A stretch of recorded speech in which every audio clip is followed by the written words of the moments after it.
नमस्कार, स्वागत है आपका INI न्यूज में। आपके साथ मैं हूं प्रीति सिंह। बुलेटिन की शुरुआत करते हैं हेडलाइंस से। मन की बात में पीएम मोदी का स्टूडेंट्स को मंत्र, प्रतिस्पर्धा नहीं अनुस्पर्धा करें। राहुल गांधी ने गठबंधन की तुलना गंगा और यमुना के संगम से की। सानिया मिर्जा को 7वें ग्रैंड स्लैम खिताब के लिए अभी करना होगा इंतजार। बिहार के सासाराम में नोटबंदी के दौरान बैंक ने किया करोड़ों का घपला। छत्तीसगढ़ में युवक कांग्रेस के सचिव ने पीसीसी में गुटबाजी को किया खारिज।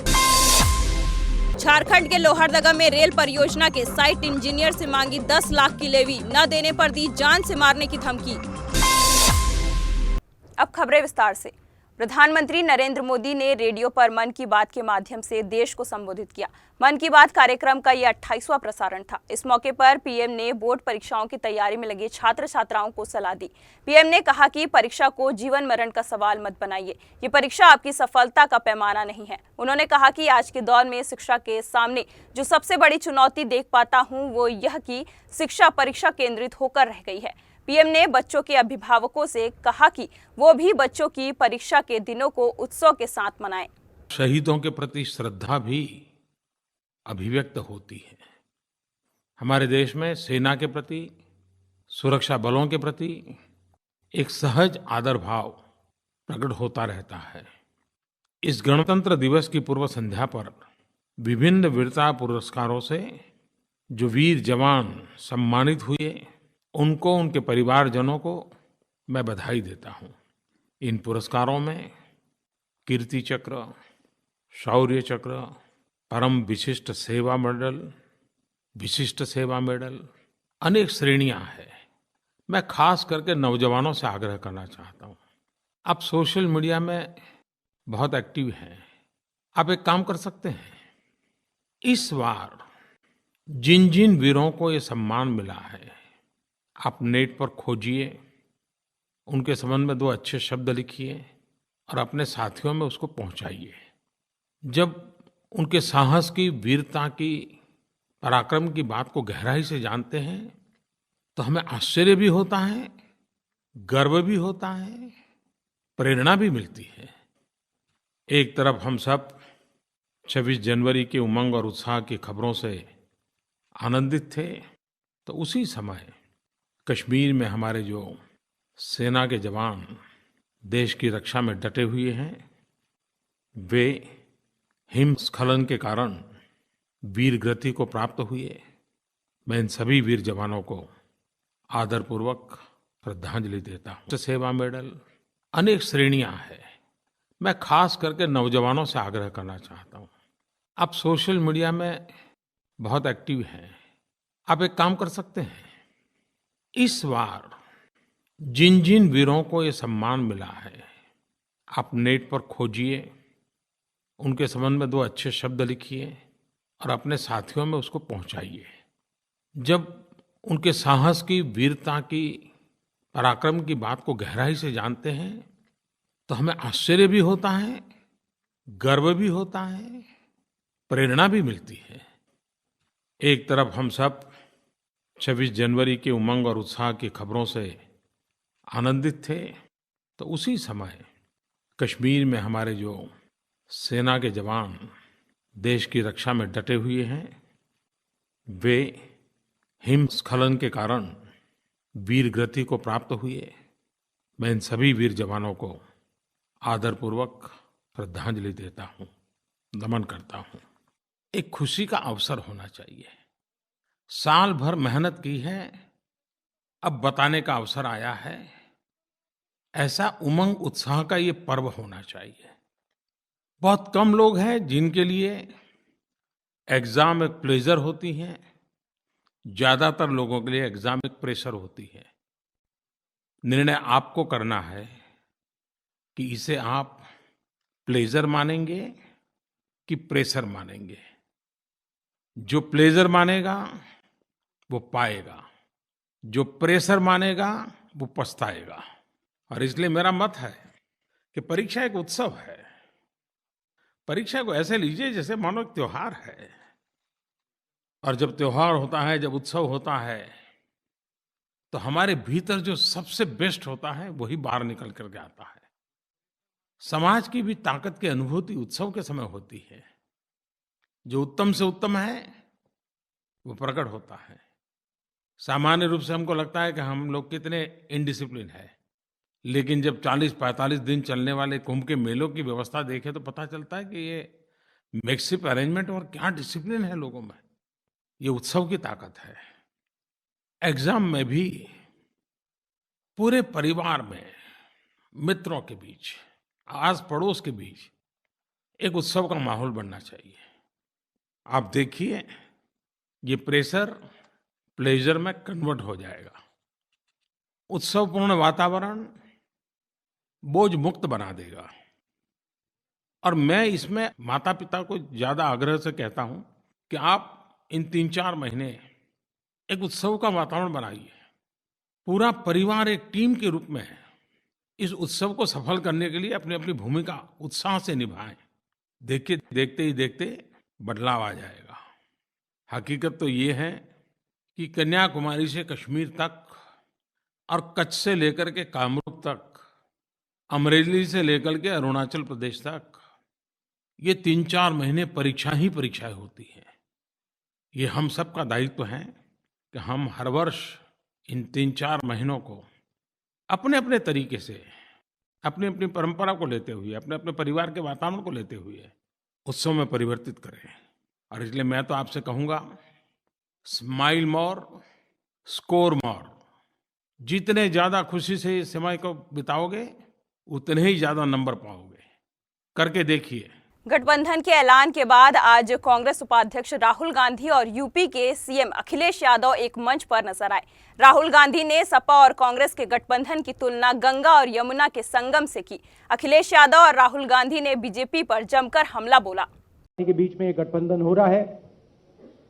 मैंने पहले भी कहा था कि अखिलेश और मेरी पर्सनल रिलेशनशिप है, पॉलिटिकल रिलेशनशिप तो है मगर पर्सनल रिलेशनशिप भी है। और मैं खुशी से आज कह रहा हूं कि हमारी पर्सनल रिलेशनशिप और पॉलिटिकल रिलेशनशिप गहरी हो रही है। आप सबका धन्यवाद। लोकसभा में साथ साथ रहे, कई बार कार्यक्रमों में मिलने का मौका मिला। हम एक दूसरे को जानते हैं, लेकिन खुशी की बात यह है कि अब हम दोनों लोगों को मिलकर के काम करने का मौका मिल रहा है। उत्तर प्रदेश बड़ा प्रदेश है, आबादी के हिसाब से तो बड़ा है ही है, लेकिन कहीं न कहीं उत्तर प्रदेश देश को रास्ता भी दिखा देता है। प्रधानमंत्री यहीं से निकल करके जाते हैं। और जैसा कि अभी कहा कि ये प्रोग्रेस का अलायंस है, प्रॉस्पेरिटी का अलायंस है। जो 3 पी की बात कही, चौथा पी मैं जोड़ देता हूं। ये पीपुल्स अलायंस बन करके उभर के आएगा, क्योंकि लोग चाहते हैं कि ये अलायंस सफल हो उत्तर प्रदेश में। जो राजनीति दूर रखने की है, कम से कम कांग्रेस पार्टी और समाजवादी पार्टी मिलकर के लोगों के बीच में भरोसा पैदा कर करके उनको साथ लेके चलने का काम होगा। क्योंकि बात आपसे होगी ज्यादा, इसलिए मैं बहुत लंबी बात नहीं करना चाहता हूं। साइकिल के साथ हाथ हो और हाथ के पास साइकिल हो तो सोचो रफ्तार कितनी होगी। और ये 2 पहिए हैं, उम्र में भी ज्यादा फासला नहीं है। अगर साइकिल के 2 पहिए हैं तो हम और राहुल जी यहां बैठे हुए 2 पहिए हैं, बन करके तेजी से आगे बढ़ाएंगे चीजों को। ये विकास का भी पहिया है, खुशहाली के भी पहिए हैं ये। और जो लोग सोचते हैं कि भाईचारा पे कहीं ना कहीं सवाल खड़े कर देते हैं कुछ लोग, ये अलायंस लोगों के बीच में प्रेम, सद्भावना, आपस में मिलने का सद्भाव बढ़ाने का काम करेगा। लखनऊ में एक वर्कर्स का सम्मेलन हुआ था और उस सम्मेलन में मैंने अखिलेश जी के बारे में कहा था कि अखिलेश अच्छा काम कर रहा है, अच्छा लड़का है, मगर उसे काम करने नहीं दिया जा रहा है। अखिलेश ने पूरी कोशिश की और हम चाहते हैं कि जो युवा की थिंकिंग है वो तेजी से यूपी में आगे बढ़े, इसीलिए हम अखिलेश के साथ अलायंस कर रहे हैं। अगर ये नारा हो कि यूपी को 7 पसंद है और काम बोलता है, दोनों मिल जाएं, तो सोचो क्या होगा। काम तो बोल ही रहा है, क्योंकि आप बोल रहे हो इस बात को। अगर आप काम ना बोले होते तो शायद मैं उस बात का जवाब ना दे पाता। काम बोलता है, और कभी कभी ऐसा भी होता है कि कोई बात बिल्कुल पक्की रहे, चूक ना हो जाए। आपके बगल में साथी बैठे, उन्होंने एक बार मुझसे पूछा था खेल के बारे में, तो इसलिए मैंने कहा कि कोई चीज चूक में न रह जाए, इसलिए जब 100% हम सरकार में आ ही रहे हैं तो अब कांग्रेस पार्टी भी साथ है, राहुल जी भी साथ हैं, और न केवल हम 2 दल बल्कि प्रदेश की किसान, मजदूर, नौजवान ये देख रहे हैं कि यही सरकार आए, क्योंकि अच्छे दिन वालों ने तो अच्छे दिन दिखाए नहीं। वो अच्छे दिन किसी ने देखे हो तो बताओ। सर्दी देख ली, गर्मी देख ली, बरसात देख ली, सब कुछ देख लिया। कल भी घोषणा पत्र देख लिया उनका। भारत की शीर्ष महिला टेनिस खिलाड़ी सानिया मिर्जा को रविवार खेले गए ऑस्ट्रेलियन ओपन के मिक्स्ड डबल मुकाबले के फाइनल मैच में हार का सामना करना पड़ा। इस तरह सानिया मिर्जा को 7वें ग्रैंड स्लैम खिताब के लिए अब इंतजार करना होगा। सानिया और उनके जोड़ीदार इवान डोडिक को अमेरिका की एबिगेल स्पियर्स और कोलंबिया के जुआन सेबेस्टियन काबेल की गैर वरीयता प्राप्त जोड़ी ने हराया। प्रधानमंत्री नरेंद्र मोदी ने आज पंजाब के फरीदकोट में सभा को संबोधित किया। उन्होंने कहा कि मौजूदा सरकार की ही पंजाब का विकास कर सकती है। उन्होंने कांग्रेस को भी जमकर फटकार लगाई और आप पार्टी को बाहरी बताया। पंजाब की जनता को कहा कि उनको सपने की दुनिया से बाहर लाना है और उनको दिल्ली भेजना है, जहां से वे आए हैं। जब आप पंजाब में सरकार चुनते हैं तब सिर्फ पंजाब के लोगों के भाग्य के लिए नहीं चुनते।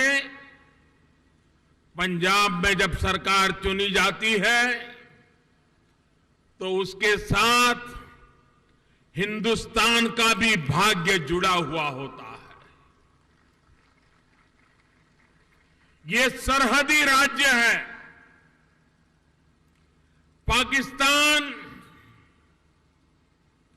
पंजाब की धरती का उपयोग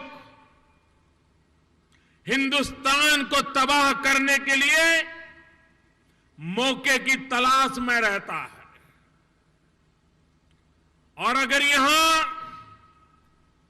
सरकार ढीली ढाली आ जाए, सरकार बाहरी लोगों की आ जाए, सरकार ऐशो आराम करने वालों की आ जाए, तो सिर्फ पंजाब के लोगों का नुकसान होगा ऐसा नहीं, पूरे हिंदुस्तान को एक संकट का दौर से गुजरना पड़ेगा। इसलिए मेरे प्यारे भाइयों बहनों, भारत की सुरक्षा के लिए,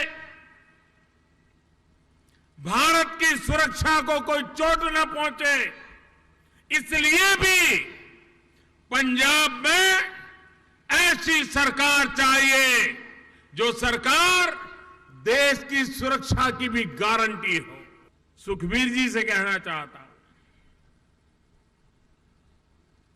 आप ऐसे लोगों से अपेक्षा क्यों करते हो?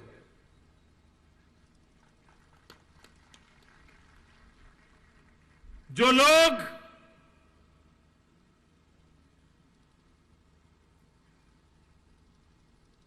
किसी के लिए भी कुछ भी बोलने के आदी हो गए। गुरु ग्रंथ साहब का जो अपमान हुआ है, मामला सरकार ने सीबीआई को दिया है। सीबीआई पूरी गहराई से जांच करेगी और मैं कहता हूं, मैं ये नहीं कहता हूं कि उसको जेल में डाल दूंगा, मैं ये कहता हूं कि सीबीआई बारीकाई से जांच करेगी, गुरु ग्रंथ साहब का अपमान करने वालों को खोज के निकालेगी, कानून के हवाले करेगी और न्याय तंत्र न्याय करेगा और गुरु ग्रंथ साहब का अपमान करने वालों को, हर पंजाबी को, हर सरदार को, हर पंजाब के नौजवान को आतंकवादी पेंट करने का पाप कांग्रेस पार्टी ने करके देश में, हमारे दूध में दरार करने का प्रयास इन कांग्रेस वालों ने किया था भाई। दूध में कभी दरार नहीं हो सकती है, लेकिन ये पाप उन लोगों ने किया था।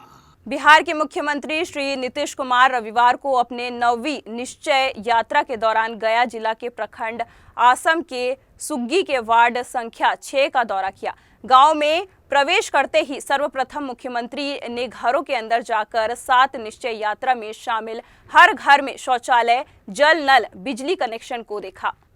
मुख्यमंत्री ने अपने संबोधन में कहा कि शराबबंदी में सूबे में खुशहाली आई है। महिलाओं ने सबसे अधिक इसका समर्थन किया है, जिसका नतीजा है कि आज गुजरात जैसे राज्य भी बिहार से सीख ले रहा है। पूर्ण शराबबंदी के बाद पूर्ण नशाबंदी भी 22 मार्च तक चलेगा, पर ध्यान रखें कि शराब छूटी तो किसी दूसरे नशे के आदी न बने। सीमावर्ती राज्यों से अवैध तरीके से शराब लाया जा रहा है, परंतु वहां भी शराबबंदी की उबाल है। पल्स पोलियो अभियान का किया शुभारंभ। निश्चय यात्रा के क्रम में सुग्गी पहुंच सीएम नीतीश कुमार ने यहां पल्स पोलियो का शुभारंभ गांव के आनंद दास के पुत्र विशाल दास को पोलियो का दवा पिलाकर अभियान की शुरुआत किया और गांव में बने फ्लोराइड शोधन यंत्र जलापूर्ति योजना का भी शुभारंभ किया। 1 करोड़ की लागत से गांव बना स्वच्छता की मिसाल। सुग्गी का वार्ड संख्या 6 को बीते 26 जनवरी को खुले में शौच से मुक्त घोषणा कर दिया गया, जहां 7 निश्चय में शामिल 126 घरों में बिजली connection, 1500 feet PCC, 2500 feet brick soling, 700 feet नाली, 32 सोख्ता बनाया गया है ताकि गांव पूरी तरह स्वच्छ रहे। हम लोगों ने जो अभियान चलाया, शराबबंदी जो लागू की, तो शराबबंदी लागू करने के पहले भी हम लोगों ने जबरदस्त अभियान चलाया। 2-2.5 महीने का अभियान पूरे बिहार में चला और उसका व्यापक प्रभाव पड़ा। 1 अप्रैल से तो हम लोगों ने निर्णय लिया ही था कि गांव में देसी विदेशी सब बंद। INI प्रवीण ओझा, पटना। मध्य प्रदेश के मंदसौर में एक लावारिस खड़ी लग्जरी सिडॉन क्लास कार से अवैध ढूढ़ा चूरा बरामद किया है। सूत्रों के हवाले से मिली जानकारी के अनुसार पिपलिया मंडी डायल 100 इस कार का पीछा कर रही थी। आरोपी कार चालक नगर पिपलिया मंडी के महावीरगंज में कार खड़ी करके भाग निकले, जिसके बाद पुलिस को लावारिस कार की सूचना मिली और पुलिस ने कार की तलाशी ली तो कार की डिक्की से अवैध रूप से ले जाए जा रहे ढोड़ा चूरा मिला। अवैध डोडा चूरा सहित लग्जरी कार जब्त। पिपलिया मंडी पुलिस ने कार को जब्त कर NDPS एक्ट में प्रकरण दर्ज कर जांच शुरू कर दी है। गौरतलब है कि तस्करों द्वारा अब लग्जरी कार के इस्तेमाल में इजाफा होता जा रहा है। पूर्व में एम्बुलेंस तक के डोडा चूरा तस्करी के खुलासे हो चुके हैं। ऐसे में तस्करी को रोकना पुलिस के लिए बड़ी चुनौती बनती जा रही है। ये करीब 12-12:15 बजे हमारे ASI साहब हैं, राठौर साहब, उनको सूचना मिली थी कि महावीरगंज खात्याखेड़ी में एक एशियन गाड़ी है सिल्वर कलर की, RJ06 जिसका नंबर है C1381, उसमें डोडा चूरा भरा हुआ है, लावारिस हालत में खड़ी हुई है। तो वो मौके पर मैं स्टाफ के गए थे, वहाँ जाकर उन्होंने उसकी तलाशी वलाशी ली तो 3 कट्टों में 53 किलो डोडा चूरा रखा हुआ मिला है। तो उनके द्वारा विधिवत NDPS एक्ट की कार्रवाई की जा। राजस्थान के 12 जिले के किशनगंज भंवरगढ़ नहर के लीकेज से विद्यार्थी मार्ग बना टापू। विद्यालय स्कूल में व्याप्त अव्यवस्था से परेशान सहरिया विद्यार्थी। जहां सर्दी अपने तेवर दिखा रही है, वहीं शिक्षा विभाग कर रहा बच्चों के भविष्य और स्वास्थ्य के साथ खिलवाड़। तो प्रधानमंत्री स्वच्छ परियोजना भी इस स्कूल के सामने घुटने टेकती सी नजर आ रही है। स्वच्छता बनाए रखने के साथ अच्छी शिक्षा उपलब्ध करवाने के दावे किए जा रहे हैं, लेकिन सरकार की पुख्ता मॉनिटरिंग व प्रशासन की उदासीनता उक्त दावों पर पानी फेरने से पीछे नहीं हो रही। इसी का ताजा उदाहरण भंवरगढ़ के प्रेमनगर राजकीय प्राथमिक विद्यालय को देखकर नजर आ रहा है। जिले का शिक्षा विभाग प्रशासन शिक्षा के प्रति कितने जागरूक हैं, वही नहर के लीकेज से विद्यालय में टापू जैसी स्थिति में नजर आने लगा है। विद्यालय मार्ग पर जमा कीचड़ और पानी के कारण अधिकांश शहर के बच्चे स्कूल ही नहीं आ पाते और जो आ जाते हैं उनको भी एडजस्ट करना पड़ता है। वही मौसम में जहां सर्दी अपने तेवर दिखा रही है, वहीं इन बच्चों को सर्दी में पानी से होकर आना जाना आदि इनकी मजबूरी बन गई है। बच्चों के लिए ना खेलने की जगह है, ना ही विद्यालय जाने का रास्ता। दूसरी ओर जल संसाधन विभाग की लापरवाही से भूमि सिंचाई का पानी फालतू बर्बाद हो रहा है। प्रधानाध्यापिका ने बताया कि विद्यालय में 1 से 5वीं तक 64 बच्चों का नामांकन दर्ज है, वही गंदगी के चलते बच्चों में कई घातक बीमारियों के होने का भी खतरा बना रहता है। जगह नहीं है, हमें पानी से ठंड लगती है और आने के लिए रास्ता नहीं है। दिक्कत यही है कि पानी भरा हुआ है, बच्चे नहर में गिरने से परेशानी और पानी में उगाते हैं। खेलने के लिए वो कोई मैदान वगैरह नहीं है इनको, बिठाएं बाहर तो कम बिठाएं।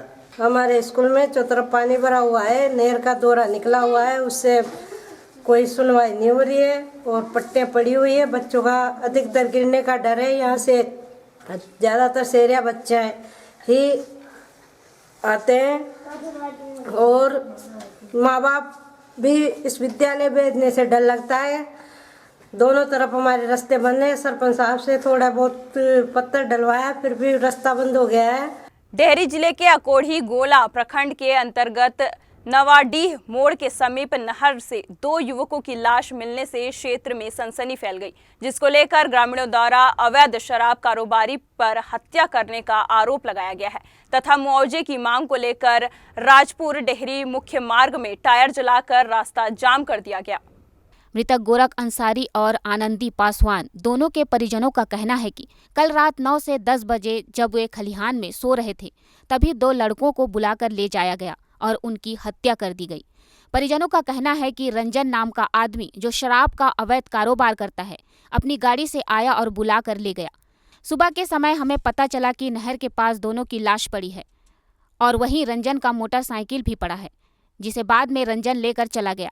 पुलिस ने घटना के बाद गाड़ी को बरामद कर लिया और युवकों की लाश को पोस्टमार्टम के लिए भेज दिया। क्या हुई है सर, क्या मामला है? हाँ, आज अकोढ़ी गोला अंतर्गत नवाडीह के पास जो नहर है उसमें 2 लड़कों की लाश मिली है और उसमें कुछ लोगों पे संदेह भी व्यक्त किया जा रहा है कि घर से बुला के लाए हैं और संदेही का वहाँ पे मोटरसाइकिल भी बरामद हुआ है। हम लोग छानबीन कर रहे हैं, पोस्टमार्टम से स्पष्ट हो पाएगा कि मृत्यु किस तरह से और किस कारण से हुई है। अगर इसमें जो भी दोषी होगा उसके विरुद्ध कार्रवाई की जाएगी विधि सम्मत। स्पॉट पर देखने से लगता है कि ये मर्डर का केस है, अपहरण का केस है, शराब से संबंधित चीज़ है। लड़के लोग शराब पिए हुए हैं। यहाँ के जो स्थानीय शराब व्यवसायी जो चुपके से शराब बेच रहे हैं, उनकी गाड़ी भी यहाँ रिकवरी हुई है पुलिस के माध्यम से। ये तीनों चीज़ है कि स्पष्ट है कि उसका मर्डर हुआ है, अपहरण हुआ है, शराब का गोरख धंधा चल रहा है, इस ओर इंगित किया जा रहा है। हम लोग मुआवजे का मांग कर रहे हैं। उनके परिजन 20-20 लाख रुपए मांग रहे हैं मुआवजे और न्याय मांग रहे हैं। सब दारू बेचता है, पीता है, पियाता है। आपके लड़के के साथ मैंने क्या हुआ, क्या किया लोग?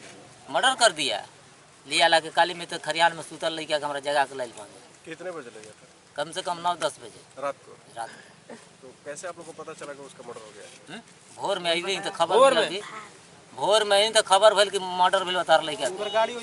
गाड़ी के रंजन रहे के गाड़ी रहे लेके भागल। बिहार के सासाराम के मध्य बिहार ग्रामीण बैंक मुख्य शाखा में नोटबंदी के दौरान एक बैंक ने गड़बड़ी कर दी तथा शाखा से ही 1,19,50,000 के पुराने नोट उड़ा लिए।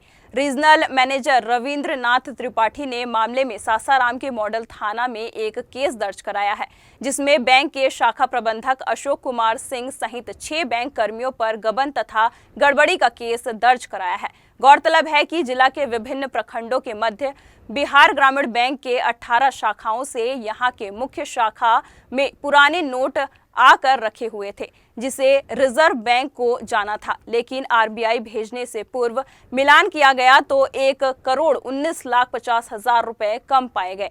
मॉडल थाना अध्यक्ष मोहम्मद इरशाद ने बताया कि पुलिस तमाम बिंदुओं पर जांच कर कार्रवाई कर रही है।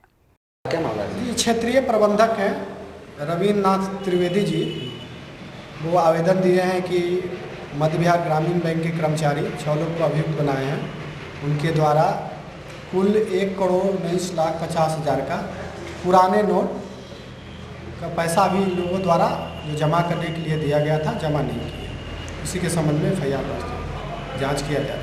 बिहार के समस्तीपुर जिले में भगवानपुर कमला पंचायत के मुखिया सहित 4 घरों में चोरों ने घुसकर सो रहे लोगों को बंधक बनाकर हजारों रुपए की कपड़े, गहने और नकदी की चोरी कर ली। जानकारी के मुताबिक रात के करीब 11 बजे सभी सो रहे थे। उसी दौरान चोर बाउंड्री पार कर आंगन में घुस गया और 7 कमरे में सो रहे लोगों को बाहर से दरवाजा बंद कर बंधक बना लिया और बचे कमरे का ताला भी तोड़ दिया गया। चोरों की चहलकदमी देखकर बाहर के लोगों ने हल्ला किया तो सभी चोर भाग गए। उसी रात पंचायत में ही 2 अन्य जगह भी चोरी की घटना सामने आई है। हमारे घर में जो चोर जो क्षतिग्रस्त तो हुआ है, जिसमें हजारों का संपत्ति भी ले गया है। आप लोग को बंधक भी बना लिया था? बंधक भी बना दिया, बाहर से कुंडी लगा के बंधक बना दिया। प्रशासन को तो हम बोलेंगे कि इस पर कोई कार्रवाई नहीं चल रही है, क्योंकि क्राइम बढ़ते जा रहा है। और जब हम लोग प्रतिनिधि होके जब सुरक्षित नहीं है तो आम जनता कैसे सुरक्षित रहेगा। छत्तीसगढ़ के भिलाई में युवक कांग्रेस के राष्ट्रीय सचिव और भिलाई नगर निगम के महापौर का आज पत्थल गांव आगमन हुआ, जहां उन्होंने ठाकुर शोभा सिंह स्मृति क्रिकेट प्रतियोगिता के समापन समारोह में हिस्सा लेने पहुंचे। महापौर देवेंद्र यादव ने युवक कांग्रेस में गुटबाजी के आरोपों को एक लाइन से खारिज कर दिया। उनका कहना है कि प्रदेश से लेकर ब्लॉक तक सभी युवा साथी एक मंच पर हैं। भले ही युवक कांग्रेस के राष्ट्रीय सचिव इस आरोप को नकार रहे हों, पर नगर में लगे पोस्टर बैनर के साथ मंच से नदारद युवक कांग्रेस जिला और विधानसभा के पदाधिकारी इस आरोप का प्रमाण हैं। छत्तीसगढ़ जनता कांग्रेस के सवालों पर देवेंद्र यादव ने कहा, जिस पार्टी का अभी तक पंजीयन नहीं हुआ है उन लोगों को ठगा जा रहा है। उस पार्टी का कहीं कोई गतिविधि मुझे नहीं दिखता। पूर्व विधायक राम पुकार सिंह तो जोगी का नाम लेते ही तिलमिला उठे। उन्होंने कहा, कांग्रेस पार्टी का राष्ट्रीय नेतृत्व बेहतर है, मैं किसी दूसरे का बात सुनना पसंद नहीं करता। मतलब अजीत जोगी की छत्तीसगढ़ में कांग्रेस की सरकार बनेगी। जनभेदना रैली इस बात का प्रमाण है। जहाँ तक बात है यहाँ के यूथ कांग्रेस की गतिविधि की, तो बहुत मजबूत गतिविधि यूथ कांग्रेस की पत्थल गांव में है। निश्चित रूप से जिस तरीके से युवाओं का जोश पत्थल गांव में है वो परिवर्तन दिखाता है। पूरे प्रदेश में युवक कांग्रेस एक साथ एक मंच में खड़ी है और पूरी ताकत के साथ कांग्रेस के कंधे से कंधे मिलाकर खड़ी है। अब उनके बारे में क्या कहूँ, आप भी जानते हैं, जो लोग अपनी पार्टी का रजिस्ट्रेशन कराने में सालों लगा दिए, लोगों को गुमराह कर रहे हैं, वो क्या बात करेंगे। प्रदेश में बहुत अच्छी स्थिति में है, बहुत ही अच्छी स्थिति में है कांग्रेस। आने वाले समय में कांग्रेस का परचम छत्तीसगढ़ में फहरेगा, ऐसा हम सबका मानना है। जसपुर से INI के साथ अनामिका सोनी की रिपोर्ट। झारखंड के लोहरदगा में टोरी रेलवे विस्तारीकरण योजना पर यात्री रेलगाड़ी का परिचालन शुरू होने में महज 2 माह बचे हैं। इस बीच एक बार फिर रेल परियोजना पर नक्सली साया गहरा गया है। परियोजना में रेल लाइन निर्माण कार्य कर रहे जय शिव कंस्ट्रक्शन के साइट इंजीनियर पप्पू तिवारी उर्फ अनुराग तिवारी से कथित तौर पर PLFI नक्सली कमांडर कारगिल यादव ने फोन कर 10 लाख रुपए की लेवी मांगी है। साथ ही लेवी नहीं देने पर जान से मारने की धमकी भी दी गई है। रेलवे विस्तारीकरण योजना का काम अंतिम चरण में है। वर्ष 2005 से शुरू हुए परियोजना कार्य में अब तक 40 बार से ज्यादा नक्सली और आपराधिक हमलों से व्यवधान उत्पन्न हो चुका है। 31 मार्च 2017 तक परियोजना को पूरा कर यात्री रेलगाड़ी का परिचालन कराना है। तभी बिहार राज्य के पूर्वी चंपारण जिला अंतर्गत शंभूचक कल्याणपुर गांव में एक मामला सामने आता है, जहां निवासी पप्पू तिवारी उर्फ अनुराग तिवारी जयशिव कंस्ट्रक्शन में बतौर साइट इंजीनियर के पद पर काम कर रहे हैं। कंस्ट्रक्शन कंपनी फिलहाल लोहरदगा टोरी रेल विस्तारीकरण योजना में 25 नवंबर से रेल पुल के समीप रेल लाइन का निर्माण कार्य करा रही है, जिसमें कथित तौर पर PLFI के कमांडर कारगिल यादव ने पप्पू तिवारी उर्फ अनुराग तिवारी को फोन कर 10 लाख रुपए की लेवी मांगी है, जिसे लेकर पप्पू तिवारी उर्फ अनुराग तिवारी ने कुड़ू थाने में शुक्रवार को मामले की जानकारी देते हुए प्राथमिकी दर्ज कराई है। स्थानीय पुलिस इस मामले को गंभीरता से लेते हुए आगे की कार्रवाई में जुट गए हैं। रेलवे के ठेकेदार से लेवी मांगने की एक शिकायत अभी कल लॉन्च हुआ है और उस पर हम लोग FIR कर दिए हैं और रेलवे के काम में कहीं बाधित ना हो, इसलिए पूरी तरह से हम लोग सिक्योरिटी दे रहे हैं उस काम के लिए। और साथ साथ जो है अपना केस जो दर्ज हुआ है उस पर भी अनुसंधान जारी है और छापामारी चल रही है। CNT-SPT एक्ट में संशोधन के विरोध में अपनी 53 सूत्रीय मांगों को लेकर JVM नेता बंधु तिर्की 2 दिवसीय अनशन और धरने पर मांडर मैदान में है। कार्यकर्ता सम्मेलन JVM सुप्रीमो बाबूलाल मरांडी भी सभा स्थल कार्यकर्ताओं को संबोधित करने पहुंचे। बांध तिर्की ने कहा कि लड़ाई को गांव-गांव तक ले जाया जाएगा। सरकार के पास गांव के लोगों को जवाब देने की ताकत नहीं है। शाहजहांपुर के थाना सहरा मऊ क्षेत्र में आज एक मामूली सी विवाद में हमलावरों ने एक युवती और उसके परिवार को फावड़े से हमला करके गंभीर रूप से घायल कर दिया। युवती को पुलिस ने जिला अस्पताल में भर्ती करा दिया है, जहां उसकी हालत नाजुक बनी हुई है। प्राप्त जानकारी के अनुसार शाहजहांपुर के थाना सेहरामाऊ क्षेत्र के ग्राम साहिबगंज में गणतंत्र दिवस पर स्कूल से देश के झंडे को आशाराम का पुत्र ले आया था, जिसे गांव के ही आत्माराम ने अपने पुत्र का झंडा बताते हुए बच्चे की पिटाई कर दी, जिसको लेकर शिकायत करने आशाराम आत्माराम के घर पहुंचा तो आत्माराम घर पर नहीं था। घर आने पर घर की महिलाओं ने उसे जब शिकायत के बारे में बताया तो आग बबूला हो गया और अपने साथ धनीराम, रीतराम और नन्हे को लेकर आशाराम के घर पहुंचा और घर में घुसकर पूरे परिवार को मारा पीटा, जिसमें संजू देवी पर फावड़े से वार करने पर उसे गंभीर चोटें आई, जिसे जिला अस्पताल में भर्ती कराया गया है। लड़ाई वो झंडे के पीछे हो गई थी। फिर क्या हुआ? वो खींच ले गया, मुझे फरुआ मारा, चाकू मारा, अंदर खींच ले गया। फिर क्या नाम थे उनके? उनका धनीराम है, मनीराम है, आत्माराम जवाहरलाल है। करीब 12:45 पे हमारे पास 20 साल की एक लड़की आई है, उसके साथ मारपीट की घटना बताई गई है। लड़की का नाम संजू देवी है, पिता का नाम आसाराम है, रहने वाली ये साहबगंज सेहरामाऊ दक्षिणी के बता रहे हैं। हालत गंभीर है, सर पे काफ़ी चोट है। लातेहार जिला के बरवाडीह थाना पुलिस के एसआई और 11 जवान बीती रात को गुलाबी राम को गिरफ्तार करने उसके घर अमदीहा गए थे। छापेमारी के दौरान 100 मीटर की दूरी में रेल लाइन के पास पुलिस को कुछ मूवमेंट का आभास हुआ। पुलिस सतर्क हो जगह पर पहुंची, जहां से पुलिस को 3 INSAS, 1 SLR, 3 made in America की सेमी ऑटोमेटिक राइफल और एक देसी राइफल और 88 राउंड जिंदा कारतूस बरामद हुआ। अब तक इस बात का खुलासा नहीं हो पाया है कि वे नक्सली संगठन के थे। पुलिस की छानबीन इस दिशा में जारी है। 8 हथियार बरामद हुए, जिसमें कि 3 INSAS, 3 semi automatic, 3 SLR, 1 semi automatic rifle है और 1 .315 की राइफल है और करीब 82 पीसेस के 82 राउंड इसमें गोलियां हैं। तो जहाँ तक अंदाजा है कि कहीं ना कहीं लूट की ही ये राइफल होंगी, बट इसमें से एक राइफल हम लोग को खाली मालूम पड़ी है जो वर्ष 2000 में लूटी गई थी, वो उग्रवादियों द्वारा।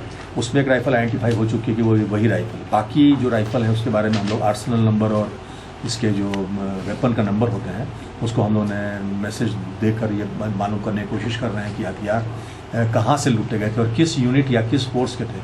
INI न्यूज़ में फिलहाल इतना ही। देश और दुनिया की तमाम खबरों को जानने के लिए आप बने रहिए हमारे साथ। नमस्कार।